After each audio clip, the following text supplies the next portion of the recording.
White blood cells అంటే తెల్ల రక్త కణాలు మనకి ఎలా ఉపయోగపడతాయి? ఈ తెల్ల రక్త కణాలనేవి ఇవి బాడీకి ఒక పోలీస్ మ్యాన్‌లా పనిచేస్తాయి. సింపుల్‌గా మీకు అర్థం అవ్వడానికి చెప్తున్నాను. పోలీస్ మ్యాన్ అంటే ఇవి మన శరీరాన్ని రక్షించడానికి ఉపయోగపడుతూ ఉంటాయన్నమాట.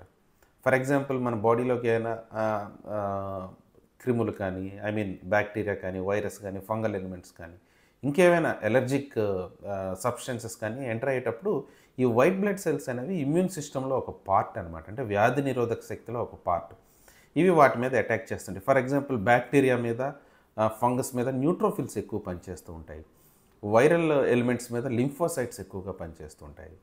ఎలర్జిక్ సింప్టమ్స్ వచ్చేటప్పుడు ఇయోసినోఫిల్స్ వాటి పనితనాన్ని పెంచుకుంటూ ఉంటాయి. సో, ఇలా ఈ ఇమ్యూన్ సిస్టమ్‌లో ఒక పార్ట్‌గా వైట్ బ్లడ్ సెల్స్ పనిచేస్తూ ఉంటాయన్నమాట. ఇదే కాకుండా ఎప్పుడైనా మనకి హీలింగ్ అంటే వూండ్ హీలింగ్‌లో కానీ, అంటే ఎప్పుడైనా దెబ్బలు తగిలేటప్పుడు అక్కడ హీల్ అవ్వడానికి కూడా వైట్ బ్లడ్ సెల్స్ పనిచేస్తూ ఉంటాయి.